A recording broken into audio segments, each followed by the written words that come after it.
Le carton invité du DEJ Matinal Info s'intéresse au décryptage du grand oral du président du Faso sur les antennes de la radio nationale.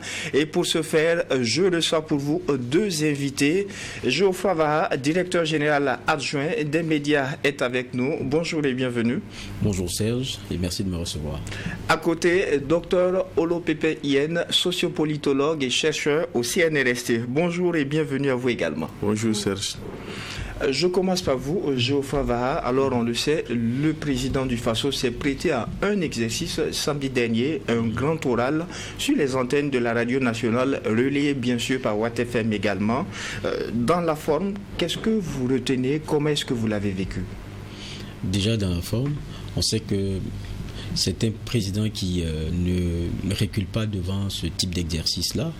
Il nous y a habitués dans des formes diverses, parce que quand même c'est l'un des premiers à accepter de venir dans des conditions assez free, échanger avec des étudiants dans leur antre. Vous savez, la plupart des chefs d'État, c'est des éléments qui le redoutent. Parce que très souvent c'est des lieux d'inconfort pour eux, mais avec lui ça a été assez différent, pour dire que dans l'échelle quelquefois du redouté par l'autorité, il y a ça. On a vu ceux qui ont tenté même d'y aller, comment est-ce que ça s'est passé. Quelquefois c'est même pas le chef de l'État, mais vous avez vu comment ça se passait dans ce Burkina. Donc c'est comprendre comment il ne recule pas devant ce moment-là de rencontre et de partage, d'échange direct avec les populations de quelques bords ou de quelques franges qu'elles soient.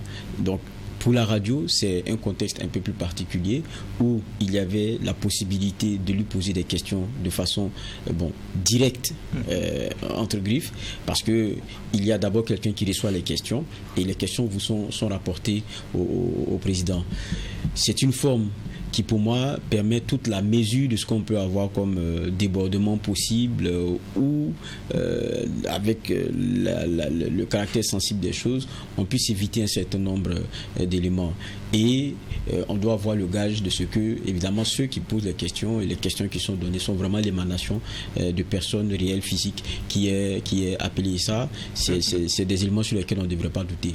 Parce que il faut mettre toute la mesure, c'est le chef de l'État qui est là, c'est pour cela que c'est des process qui sont faits, tous les médias du monde le font. Donc c'est vrai, on entend certains dire mais pourquoi est-ce qu'on n'a pas eu des appels directs? Écoutez, à des émissions télé ou de radio, le CSI nous en a fait cas, on a vu des terroristes appelés directement. C'est pas des choses qu'on peut accepter et on nous avait même donné des interpellations du type à recadrer les choses et à savoir prendre toute la mesure. Le plus important, c'était que les populations puissent poser leurs questions directement au chef de l'État et on pourrait avoir une claire mesure, peut-être des préoccupations et des centres d'intérêt vis-à-vis du chef de l'État et de son action. Et je pense que ce type d'exercice-là, c'est ce que cela permet. Et donc, dans la forme, oui, c'est quelque chose d'assez appréciable. Et puis, on a un président qui, comme d'habitude, est souvent à l'aise dans ce type d'exercice. Alors, il y a plusieurs moyens de communication. Pourquoi avoir privilégié la radio de manière spécifique, selon vous? D'abord, je pense que quand vous regardez la radio, c'est l'un des, comment dire cela, c'est l'un des éléments les plus accessibles. Vous regardez, c'est vrai que dans les agglomérations, nous pensons tous que la télé, tout le monde l'a chez lui, mais la radio, c'est ce qui va le plus loin. Parce que en termes d'accessibilité, c'est vraiment le plus facile. Et puis, disons-le de façon tout nette, on a une population aussi qui, dans les choses, comme on appelle ça, dans sa particularité, loin de ces agglomérations-là, est très accrochée à la radio. Donc, quand vous dites que vous deviez échanger avec les populations de façon générale comme ça, c'est toujours bon, ce type d'outils-là qui sont les plus usités. Et ça veut dire que celui qui est au fin fond, parce qu'on parle aussi de ce qu'est le maillage de la radio nationale elle-même. Je ne pense pas qu'il y ait une autre radio qui puisse concurrencer sur la question du maillage, parce que techniquement et tout, c'est l'État aussi qui a mis tout en branle pour qu'on puisse avoir cela jusque dans les confins. Donc ça veut dire que celui qui pose la question peut venir de toutes parts du Burkina Faso. C'est ce qui rend pour moi l'exercice assez intéressant. On a eu beaucoup de débats en télé où on a vu des journalistes journalistes qui étaient 2, 3 ou 4 en train de questionner le président du Faso. Ça a eu son impact aussi. Certains ont trouvé leur compte. Il y en a qui ont trouvé que il y a certaines questions du fait de l'heure qui n'ont pas pu être prises en termes de choses, comme on appelle ça, en termes de préoccupation. Mais là, c'est chacun qui vient avec sa préoccupation. Sans cela, c'est différent. Et vous avez vu comment ça a été mené. On fait une petite introduction, très courte d'ailleurs, et on passe aux questions. Parce que le plus important, c'est pas le journaliste. Il n'est que la couloir pour pouvoir transmettre la question du citoyen lambda à son président. Docteur Lopépin, je me tourne à présent vers vous. Dans la forme, comment est-ce que vous avez apprécié cet exercice du président du Faso, qui s'est voulu interactif, il faut le dire, et aussi l'autre question, pourquoi spécifiquement ce choix au niveau de la radio? Il y a d'autres outils de communication. Ok, merci Serge. Effectivement, il faut relever que dans la forme, quand même, j'ai trouvé qu'il y a du nouveau cette fois-ci. Voilà, de toutes les interviews que le chef de l'État a eu à livrer, je pense que ce sont les journalistes qui posent directement les questions. Mais là, cette fois-ci, on a compris que le chef de l'État a voulu communier directement avec les citoyens. Voilà, et ce n'étaient pas les journalistes qui posaient les questions, mais c'était des citoyens ordinaires et dans leur diversité, donc qui posaient les questions. Et lesquelles questions étaient en même temps des thématiques. Voilà, des thématiques qui concernent la vie de la nation. Et je pense que le chef de l'État s'est efforcé de répondre à toutes les questions. Voilà, donc c'est ce qu'on peut relever comme du nouveau dans ce qui a été fait. Voilà, et je trouve que ici, quand même, c'est bien parce qu'on a senti de l'engouement au niveau des citoyens. Il y en a qui sont revenus 2-3 fois avec des questions. Voilà, et ces questions aussi ont permis donc à nous autres, voilà, de comprendre aussi ce qui se passe et de voir comment le chef de l'État donc est arrivé donc à expliquer certaines situations qui aujourd'hui, voilà, paraît encore un peu floues. Et comme l'a souligné hier, il faut dire qu'il y avait quand même cette soif pour nous, les citoyens, d'être informés sur certaines questions. Voilà, notamment la question de Barsalgo qui est revenue plusieurs fois. Tout à fait. Voilà, parce qu'il y a eu moins de communication là-dessus. On sentait que vraiment les citoyens voulaient vraiment en savoir plus sur ce qui s'est passé. Et maintenant, le choix donc de la radio comme média donc pour relayer les questions, et je pense qu'il a déjà dit. Ici, la radio donc a un éventail beaucoup plus large, voilà, un éventail d'auditeurs assez large et qui porte plus loin que peut-être certains médias audiovisuels. Et donc, et aussi, il y a cette familiarité. Vous savez que les choses ont commencé par la radio.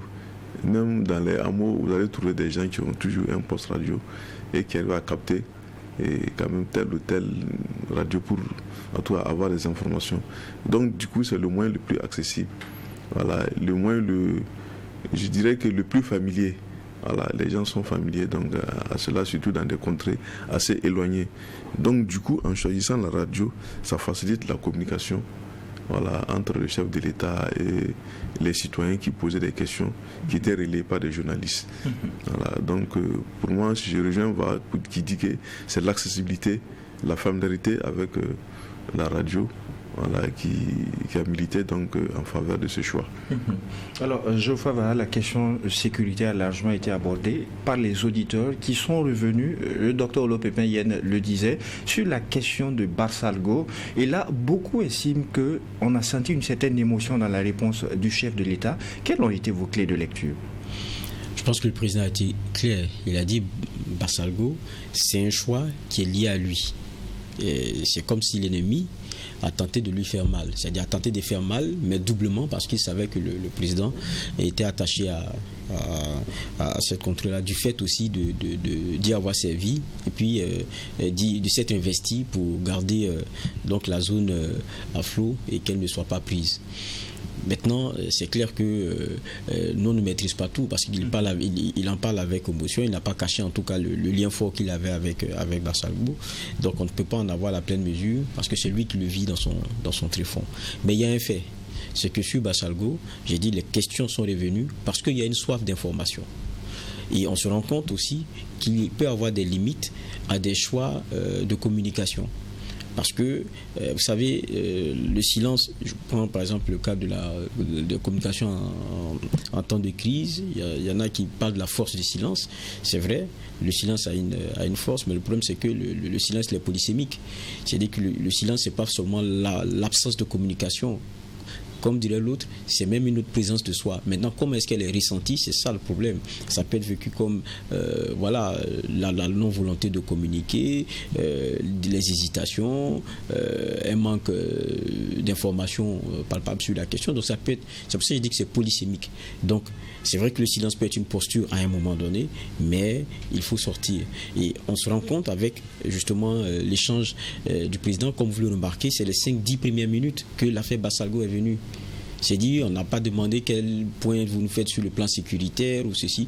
Ils sont venus direct sur l'affaire Bassalgo. Et beaucoup de personnes sont revenues encore sur la même affaire. Donc ça veut dire qu'il y a une soif d'information là-dessus et que pour moi la question du silence n'a pas eu forcément tout son impact. Alors, docteur Yen, Bassalgo, c'est revenu plusieurs fois de la part des auditeurs. Comment est-ce que vous l'avez analysé? Oui, on peut comprendre par cela que jusqu'ici, il y a encore des zones d'ombre sur la question de Bassalgo. Et comme il n'y a pas eu suffisamment de communication là-dessus, donc on comprend qu'ici, les citoyens veulent en savoir plus sur ce qui s'est passé. Et donc ça qui fait que Bassalgo est revenu à plusieurs reprises.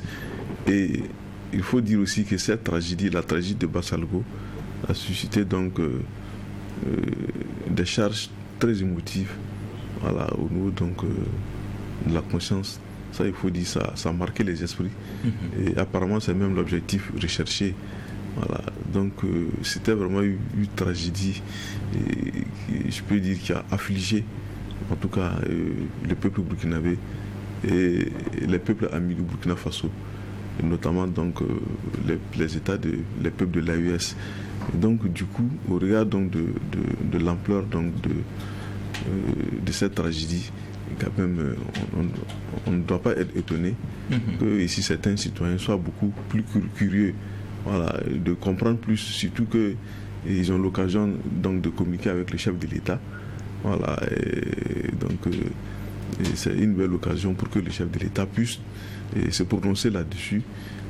Et donner un certain nombre d'éclaircies sur certaines questions qui jusqu'ici paraissent un peu pas très bien vraiment éclairées. Et il a dit, à travers Bassalgo, c'est lui-même qui a Oui. Et là, ici, le chef de l'État donc, a montré ici qu'il a un attachement particulier avec Bassalgo. Parce que donc c'était donc sa zone donc, de combat, si je veux dire ici. La zone où il a quand même dirigé des troupes, sécuriser les populations. Et donc du coup, il s'est senti visé. Parce que Bassalgo a été une forteresse imprenable au moment où il y était. Et donc il explique par cela que aujourd'hui que il a été donc commis à d'autres tâches, à d'autres fonctions. Et donc certaines personnes ont profité pour vraiment créer cette hémorragie au niveau de Bassalgo afin donc d'ébranler donc sa quiétude pour l'atteindre moralement, bien sûr. Et essayer donc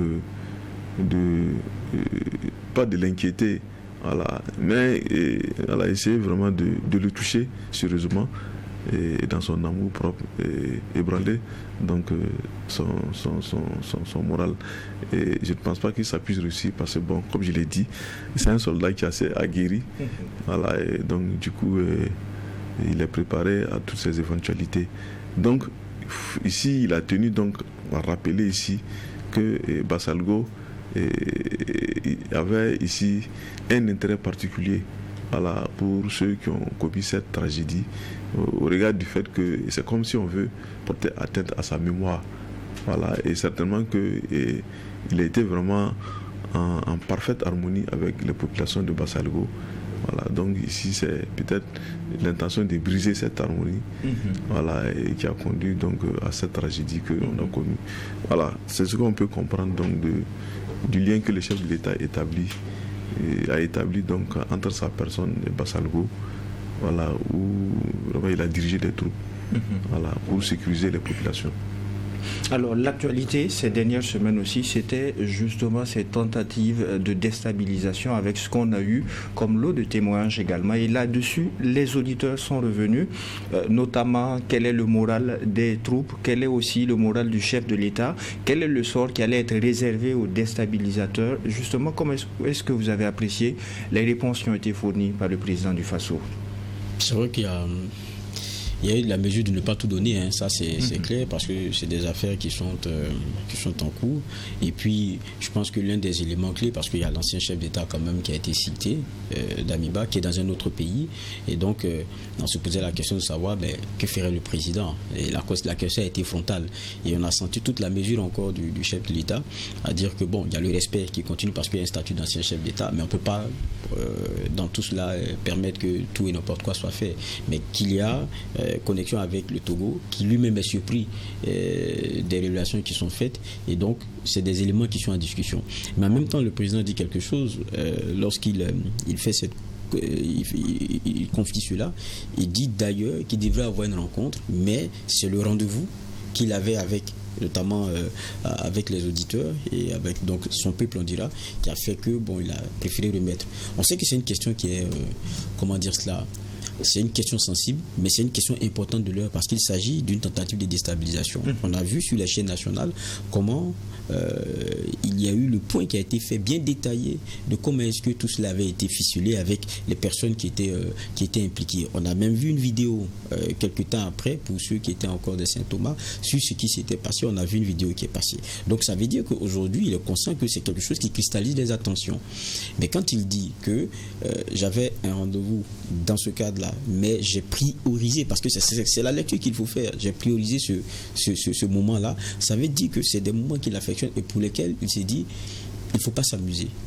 Parce que c'était une rencontre, un rendez-vous, parce que ça avait été déjà annoncé de longue date avec des populations qui ont soif d'un certain nombre de. Donc pour moi, ça donne un point sur, on va dire, l'importance qu'il accorde à ce type d'échange.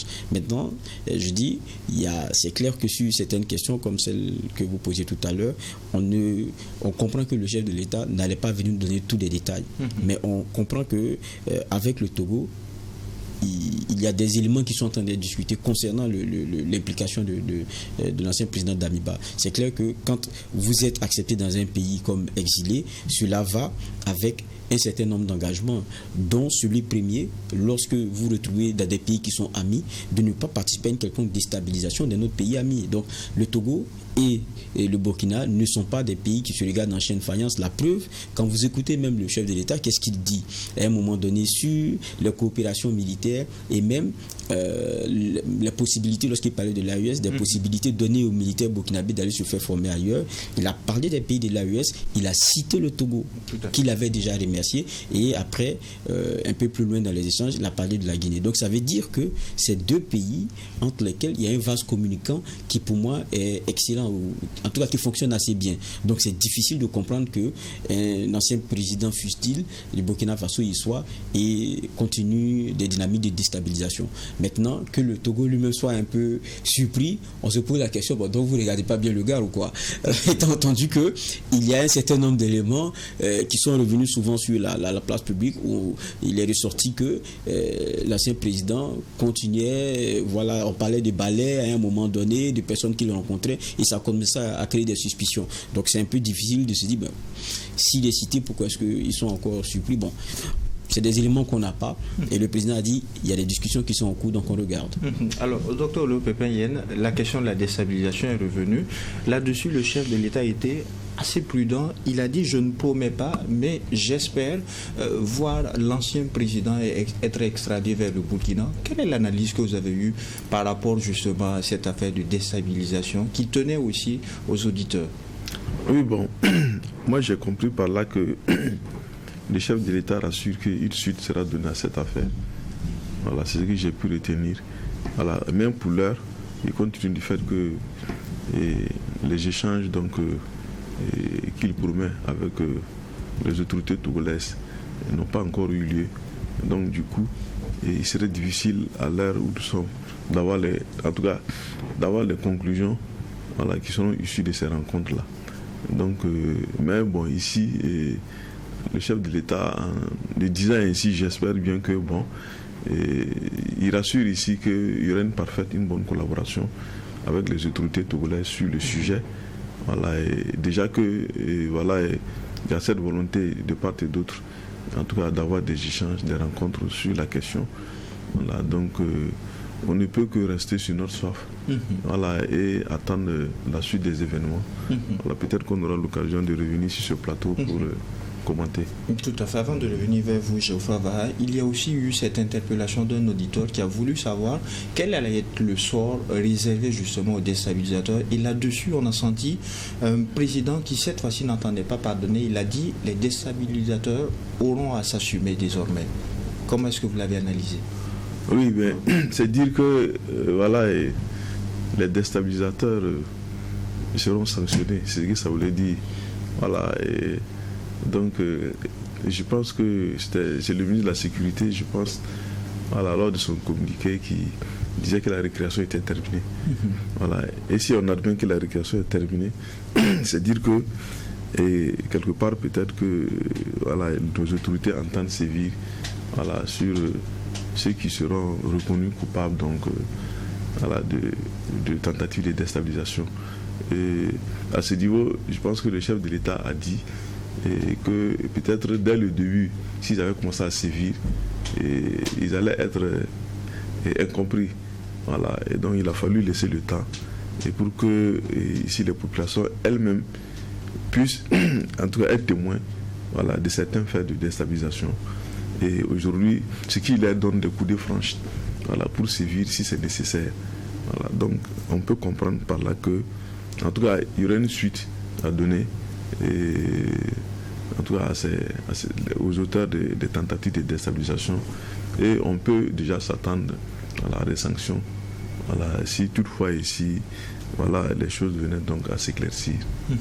Alors, réaction également, Geoffroy Vaha. Oui, moi je crois qu'il y a des leçons à tirer dans les questionnements qui sont adressés au président du Faso. Quand vous regardez sur la déstabilisation et les acteurs, les questions sont qu'est-ce que vous avez décidé pour? C'est-à-dire, après c'est sûr, vous nous avez informé, qu'est-ce que vous décidez pour ces personnes-là? Mais le questionnement est à ce niveau-là parce qu'il y a des informations qui ont été données en amont sur ce qui se passe. Mais Barsalgo, dont on parlait tout à l'heure, s'imbrique dedans. Mais concernant Barsalgo qui s'imbrique dedans, la question qui revient, c'est qu'est-ce qui s'est passé? Ça veut dire qu'on est à un niveau de questionnement qui est primaire. Voilà pourquoi je dis peut-être les choix de communication, ça nous permet peut-être avec l'échange que le président du Faso a eu à peut-être à peut-être rectifier un peu. Parce que je crois, et c'est ce que je pense, c'est que quelquefois le tout silence, à certains moments, peut avoir l'effet pervers. Alors, je reste toujours avec vous, Geoffroy Vaha. La question de la corruption, c'est revenu également. Là-dessus, le président a informé que le CORAC devrait bientôt mettre à disposition un certain nombre d'informations en lien avec de gros dossiers sur la corruption. Quelle est l'analyse que vous en faites? En tout cas, le président, il a été questionné sur la question de corruption, mais regardez la formulation de la question.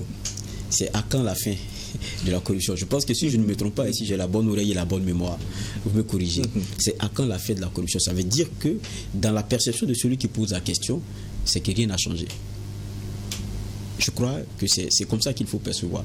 Et le président qui dit, il y a des éléments qui sont en train d'être faits, ne vous inquiétez pas. Et quand je regarde, c'est pas que rien n'est vraiment changé. C'est-à-dire qu'il y a des niveaux de comment on appelle ça. Il y a des cas qu'on aurait pu voir impunis, mais qui ont été punis. Il y a les éléments peuvent être cités à l'appel. Mais c'est que beaucoup se disent que quand on regarde, pour ce qui est de la corruption en termes de gangrène dans notre administration, c'est les éléments qui continuent.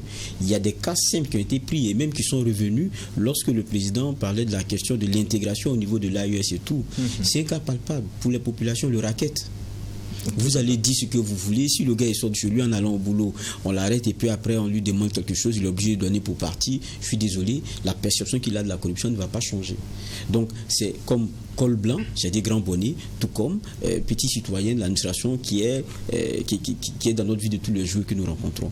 Donc ça veut dire que ça, ce n'est pas seulement que il y a la parole, il y a l'acte, il y a la fermeté, il y a beaucoup d'éléments qui vont avec. Donc il y a une perception, et je pense que le président a dû le voir, c'est que dans la question, c'est clair que certains trouvent que ça n'a pas encore changé, donc il faut bousculer. Maintenant il rassure, il dit il y a des éléments qui vont venir, donc on va les attendre. Il dit également que l'objectif, c'est pas de mettre totalement fin à la corruption, mais de jouer un tant soit peu. Donc il reconnaît que le phénomène a aussi... elle a produit, mais ça c'est...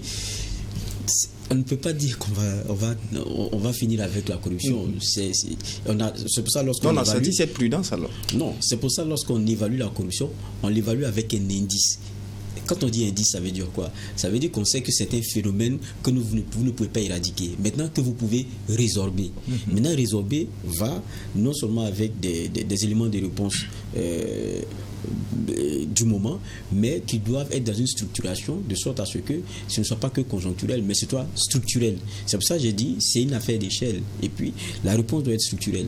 Peut-être c'est pour cela, et dans la réponse structurelle, que le président parle de ce niveau qu'on a créé lors le CORAC qu'on a créé lors des dernières assises. C'est pour ça qu'il parle peut-être de la sortie du CORAC avec des propositions, avec des éléments qui vont venir de façon très claire et puis qui permettront de voir les changements profonds. Et il dit qu'il y a beaucoup de dossiers.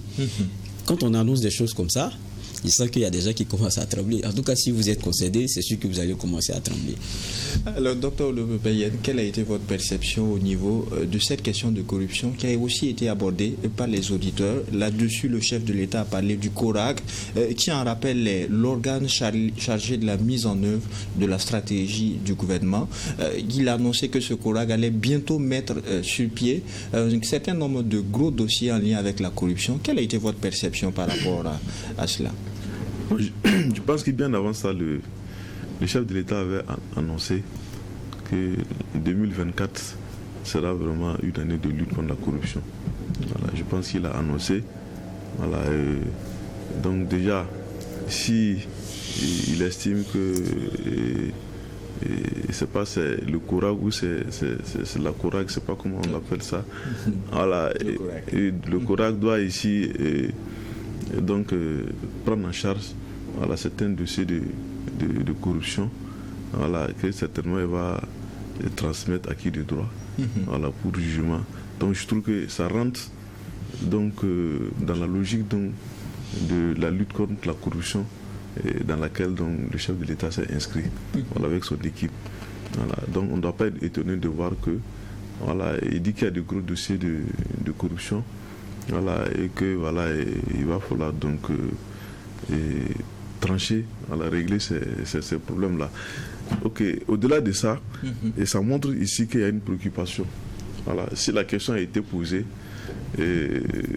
à quand l'affaire de la corruption, ça montre ici la corruption donc est toujours une réalité.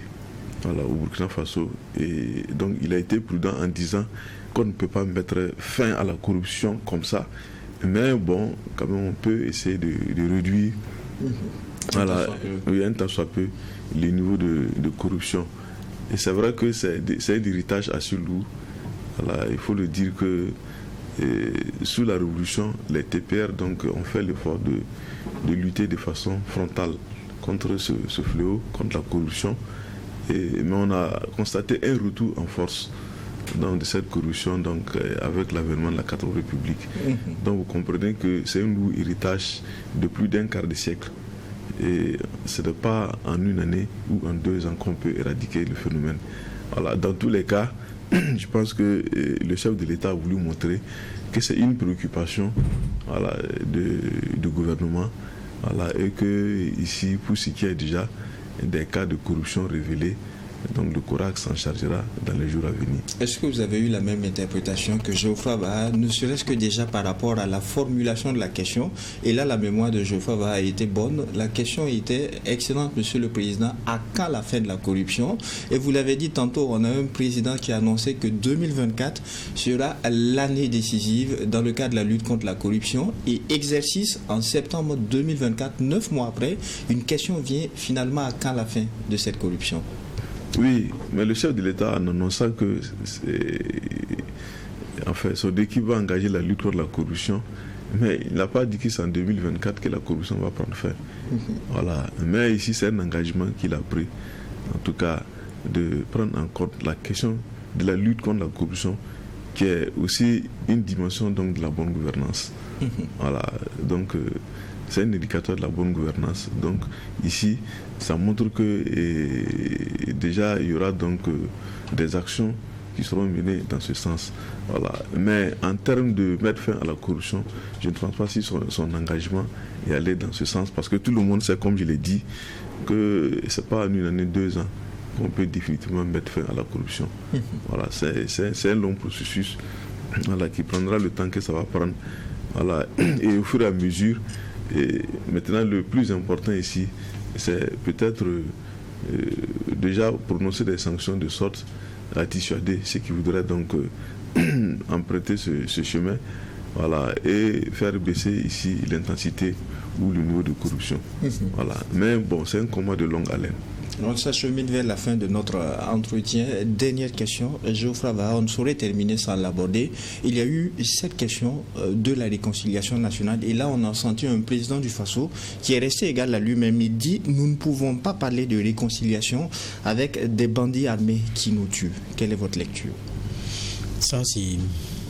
Je pense que le président n'a jamais caché sur sa question.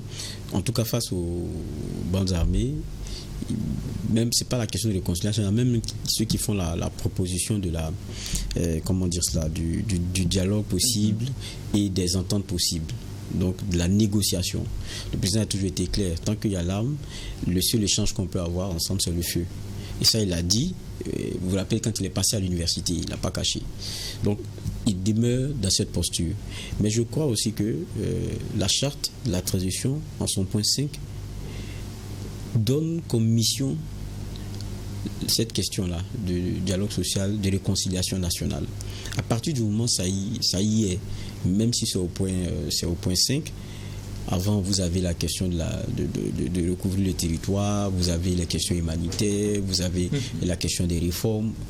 Donc ça veut dire que c'est un point qui est important. Ça vient même avant le développement endogène que nous avons, qui est juste après, et maintenant l'organisation d'élections. Donc ça demeure un point important. Donc, moi, mon problème, c'est qu'on dit souvent ce que cette réconciliation nationale ne doit pas être. Parce qu'on est d'accord, ça a été dévoyé. On a vu sous Damiba le type de réconciliation qu'on a voulu nous faire voir, où un ancien ordre a voulu être mis dans un certain confort. On a vu avec le retour du président Blaise Compaoré beaucoup d'autres éléments. Et cela n'est pas passé du goût de beaucoup de Burkinabés. Et je crois que c'est l'un des éléments qui a sapé au maximum l'opinion que les gens avaient de l'ancien président Damiba. Donc, quand ils ont parlé de rectification, je pense qu'il y avait la question de la réconciliation nationale qui était dévoyée, qui venait en ligne de mire. Et c'est normal qu'ils le rappellent. Maintenant, à un moment donné, il faut dire maintenant de quel type de réconciliation nationale nous parlons, puisque c'est dans la charte. Je crois que c'est à ce niveau ici qu'il faut être. On sait ce que vous ne voulez pas que ce soit. Mais qu'est-ce que vous y mettez? Peut-être que ça peut éclairer les lanternes et nous, parce qu'on a besoin aussi de ce dialogue social, on a besoin de se remettre ensemble.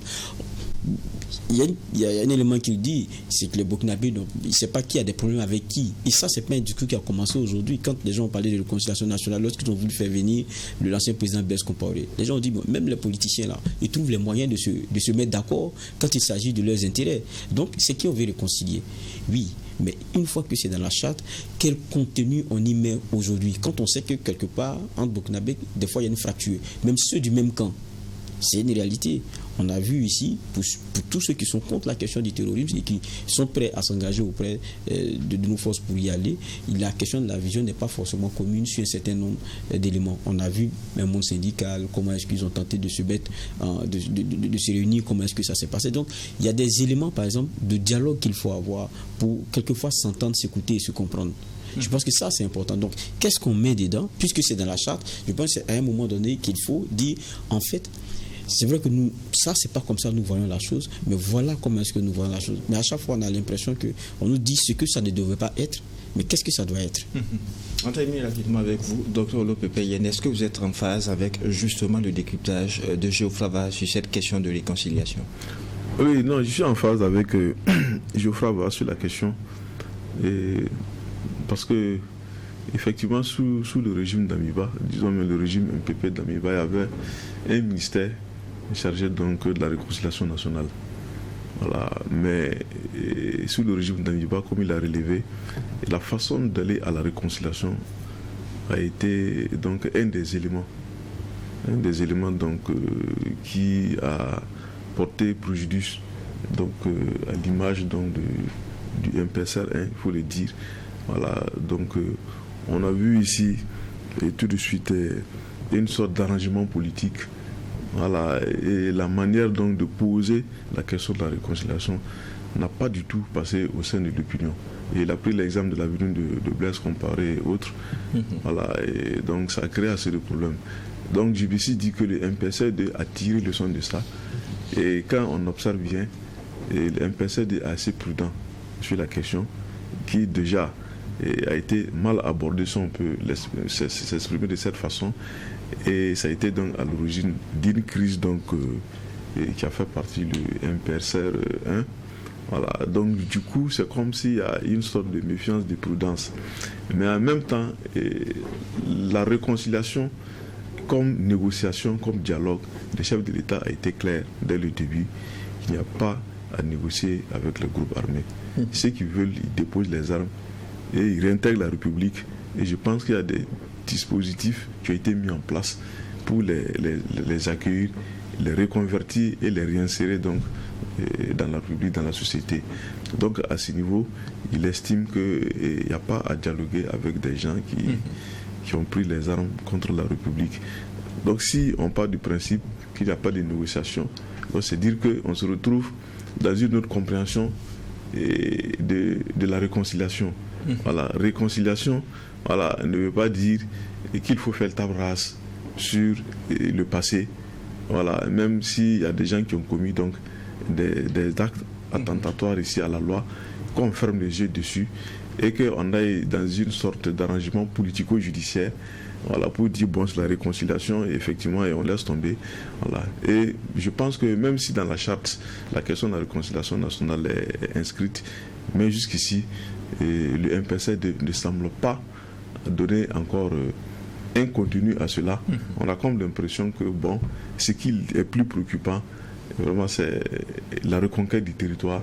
Voilà, et peut-être, et on verra maintenant s'il faut aller à une réconciliation. Et là, avec qui on se réconcilie, je pense que la question a été posée. Tout à fait. Voilà, parce qu'il faut qu'on évite une situation.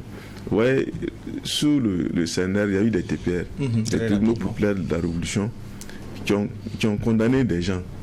Voilà, des gens qui ont été reconnus coupables de détournement des fonds publics.